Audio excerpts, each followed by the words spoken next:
Hello everyone, welcome to my YouTube channel genius mind. इस channel पे हम class 8th का मैथ्स कंप्लीट करेंगे। गाइस, यदि आपको हमारे साथ क्लास 8th का मैथ्स कंप्लीट पढ़ना है तो हमारे चैनल को सब्सक्राइब कर लीजिए। तो चलिए हम अपने क्लास का 8th मैथ्स का चैप्टर नंबर फर्स्ट स्टार्ट करते हैं, जिसका नाम है rational number. Guys, rational number को पढ़ाने से पहले कुछ नंबर्स होते हैं, उनके बारे में हम बेसिकली जानेंगे। जैसे कि सबसे पहले होता है हमारा होल नंबर। तो होल नंबर में हमें इतना याद रखना है कि ऐसे नंबर जो 0 से स्टार्ट होते हैं, जैसे कि 0, 1, 2, 3, 4 एंड सो ऑन। ये फिर आगे तक जाते ही जाते हैं इन्फिनिटी तक। ओके, फिर नेक्स्ट आता है हमारा नेचुरल नंबर। नेचुरल नंबर वो नंबर होते हैं जो गाइस जो 1 से स्टार्ट होते हैं, 1, 2, 3, 4, 5 एंड सो ऑन इन्फिनिटी तक। ओके, तो ये होते हैं हमारे नेचुरल नंबर। अब हम आ जाते हैं इंटीजर्स पे। इंटीजर्स क्या होते हैं, जैसे कि मैं यहाँ पे लिख रहा हूँ, पहले मैं लिख लेता हूँ negative infinity and so on, -2, -1, 0, 1, 2 and so on positive infinity. Integers वो होते हैं जिसमें नेगेटिव नंबर भी इंक्लूड होते हैं और पॉजिटिव नंबर भी इंक्लूड होते हैं, उन्हें हम इंटीजर्स कहते हैं। ओके, जैसे कि 0 हो गया, ये तो न्यूट्रल हो गया 0, ये इधर -1, -2, -3 and so on negative infinity, +1, +2, +3 and so on positive infinity. ये आपने पहले की क्लासेस में पढ़ा भी होगा। प्राइम नंबर वो नंबर होते हैं गाइस जिनका कॉमन फैक्टर या तो 1 हो या वो नंबर खुद हो या नंबर इटसेल्फ। एग्जाम्पल अगर देखना चाहो तो आप एग्जाम्पल में हम देख सकते हैं, जैसे कि 2 हो गया, 3 हो गया, 5 हो गया एंड सो ऑन, है ना। ये सारे ऐसे नंबर हैं जो खुद के टेबल में आते हैं या बन के टेबल में आते हैं, तो इनका कॉमन फैक्टर या तो ये खुद हुए या फिर बन हुआ। ओके, चलिए तो हम जानते हैं जो हमारे चैप्टर का टॉपिक है रेशनल नंबर। तो रेशनल नंबर कैसे नंबर होते हैं, ऐसे कोई भी number, any number which we can written in the form of P upon Q, where P equal to 0 but Q does not equal to 0। Guys, rational number की definition है कि ऐसे कोई भी number, any number which we can written in the form of P upon Q। ऐसे कोई भी number हो सकते हैं जिन्हें हम किसकी फॉर्म में लिखते हैं, फ्रैक्शनल फॉर्म में, यानी कि P/Q की फॉर्म में लिखते हैं, जहाँ पे P इक्वल टू तो 0 हो सकता है but Q does not equal to 0, लेकिन Q 0 नहीं हो सकता है। जैसे कि एग्जाम्पल में लिखूँ यहाँ पे, तो एग्जाम्पल में हमारा हो जाएगा 3/5। तो यहाँ पे ऊपर वाला क्या हो गया, P, और नीचे वाला हो गया Q, तो ये P/Q की फॉर्म है, तो ये रेशनल नंबर। जैसे कि मैं 0 लिख लूँ, तो जिसी के नीचे कुछ नहीं होता उसके नीचे 1 मान लेते हैं, तो P ऊपर वाला और नीचे वाला Q, ऊपर वाला न्यूमिनेटर, नीचे वाला डिनोमिनेटर। तो मैंने कहा था P इक्वल टू तो 0 हो सकता है but Q does not equal to 0। तो यहाँ तो Q 1 है, तो ये भी हमारा रेशनल नंबर है। अगर मैं ना इसे ऐसे लिख देता हूँ 1/0, तो वैल्यू क्या हो जाएगी, नॉट डिफाइन। ओके गाइस, चलिए तो हम क्या पढ़ेंगे इसके आगे, ये हमने पढ़ लिया इसका बेसिक। अब हम इसके आगे पढ़ेंगे properties of rational number. Next topic है हमारा, अब यहाँ पे हम पढ़ेंगे प्रॉपर्टीज़। सेकंड टॉपिक है हमारा properties of rational number.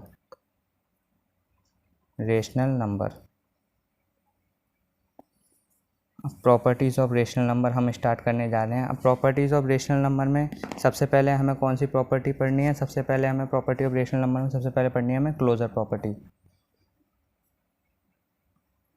Okay, मैं आपको बता देता हूँ पहले, फिर हमें दूसरी हमें कौन सी प्रॉपर्टी पढ़नी है, इसके बाद हमें पढ़नी है कॉम्यूटेटिव।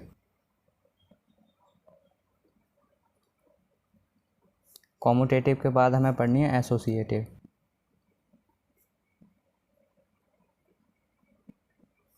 फिर हमें इसके बाद ये पढ़ने के बाद फिर हम इसमें पढ़ लेंगे एक छोटे छोटे टॉपिक हैं ये हमारे, जैसे कि रोल ऑफ 0। फिर उसके बाद हम पढ़ेंगे रोल ऑफ 0 के बाद रोल ऑफ 1। नेक्स्ट इसके बाद हम पढ़ेंगे रोल ऑफ 1 के बाद हम पढ़ेंगे आपका negative of a number.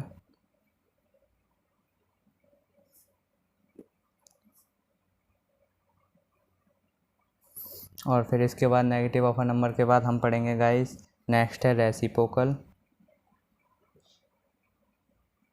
Reciprocal के बाद पढ़ेंगे हम डिस्ट्रीब्यूटिव लॉ।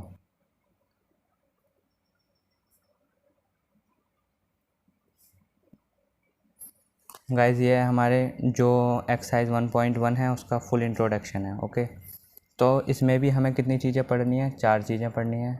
इसमें सब में ही हमें कितनी कितनी चीज़ें पढ़नी है, इसमें भी 4, इसमें भी 4, इसमें 4 नहीं पढ़नी है, ओनली स्टार्टिंग की 3 में, जैसे कि क्लोजर प्रॉपर्टी, कॉम्यूटेटिव प्रॉपर्टी और एसोसिएटिव प्रॉपर्टी। इनमें किस में पढ़ना है, closure under addition, subtraction, multiplication और डिवीज़न। ठीक है, और ये क्लोज़र भी किसके अंदर चलेगी, क्लोज़र के भी पार्ट हैं। देखिए मैं आपको बता देता हूँ क्लोज़र के पार्ट कैसे हैं।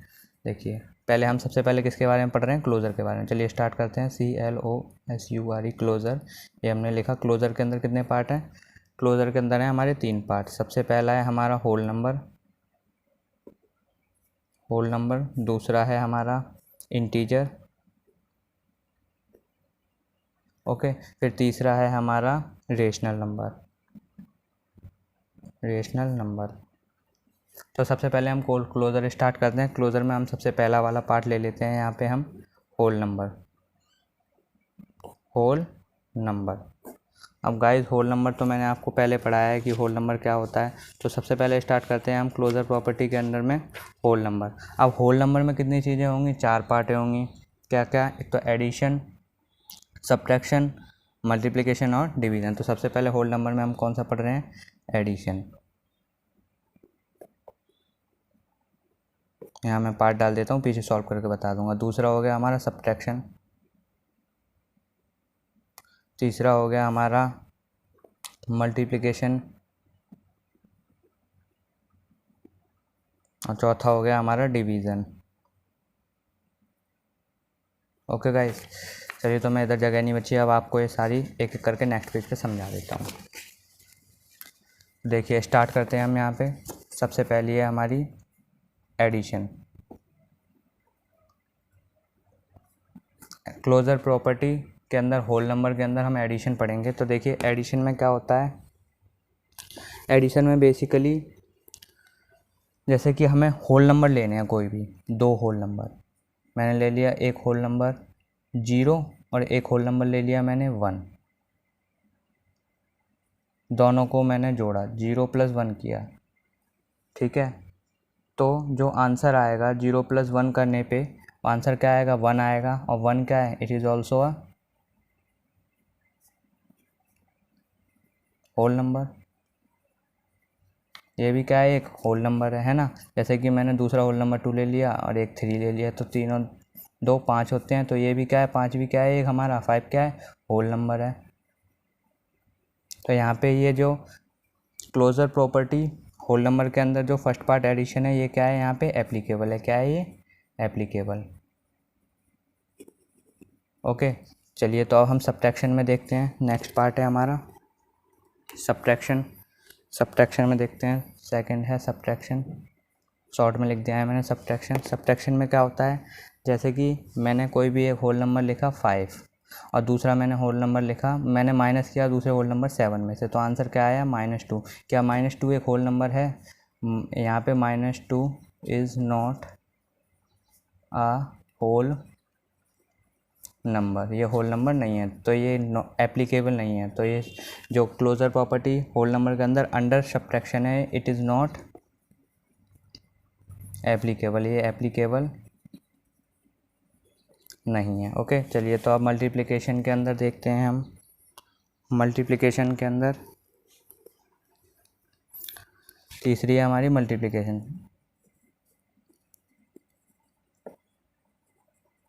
मल्टीप्लिकेशन के अंदर देखते हैं मल्टीप्लिकेशन के, जैसे कि मैंने कोई भी एक होल नंबर ले लिया, हमारे यहाँ पे 3 ले लिया, मल्टीप्लाई किया 7 से, तो 7 3 21 क्या है, होल नंबर है ना।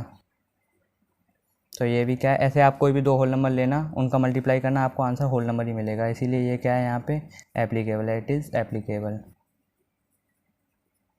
ओके, ऐसी डिवीज़न में हम देखते हैं।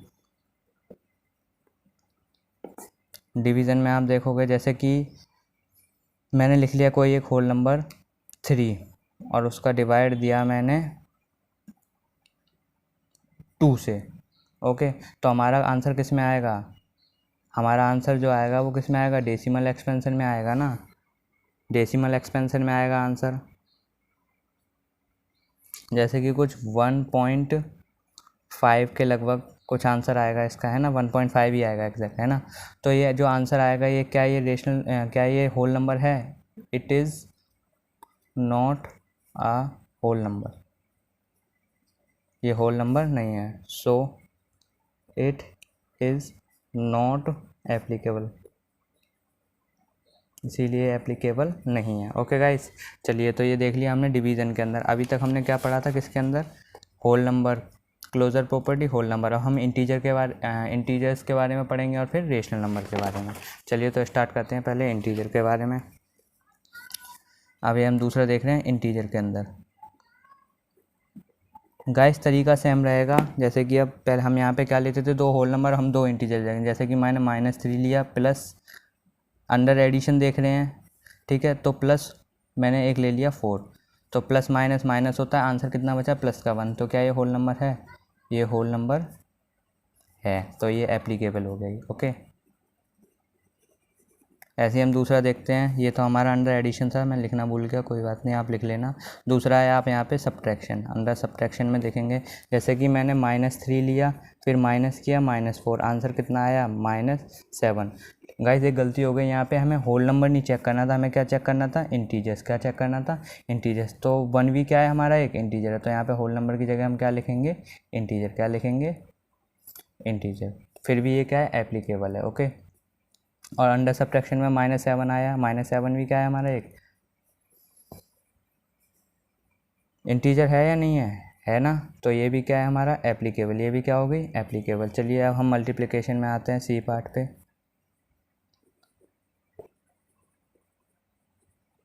मल्टीप्लिकेशन पे आए, मल्टीप्लिकेशन में जैसे कि मैंने -3 लिया, कोई भी दूसरा मैंने इंटीजर ले लिया, -2 मल्टीप्लाई किया, आंसर 6, और 6 भी क्या है? एक इंटीजर है, ये भी क्या हो गया हमारा? एप्लीकेबल हो गया। ओके, चलिए तो हम डी वाला पार्ट लेते हैं, डिवीज़न वाला।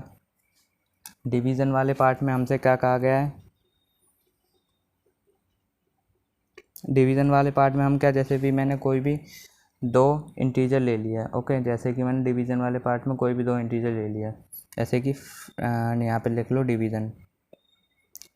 डिवीज़न में मैंने कोई 2 इंटीजर ले लिए, जैसे कि ले लिया मैंने 5, फिर उसका डिवाइड दिया मैंने 8 से, तो आंसर क्या आएगा?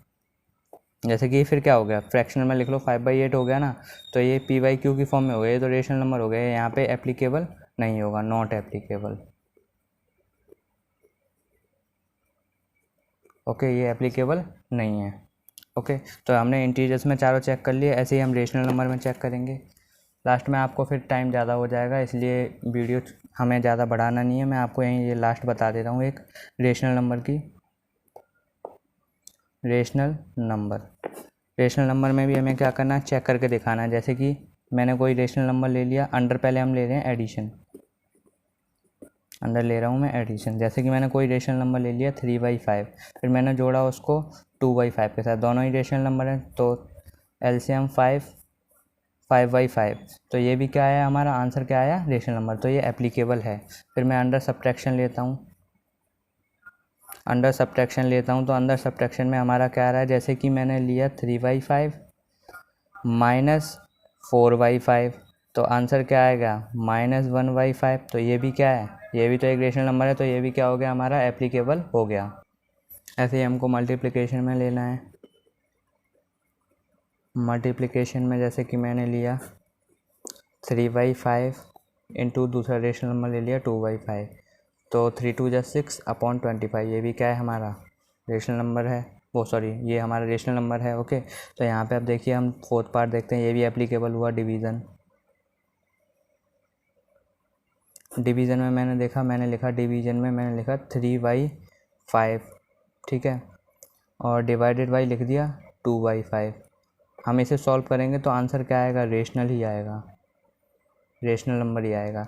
बट अगर मैं इसे ऐसे लिख दूँ, जैसे कि किसी भी, जैसे मैंने ले लिया 3/0, तो क्या आएगी वैल्यू? नॉट डिफाइन हो जाएगी ना, नॉट डिफाइन।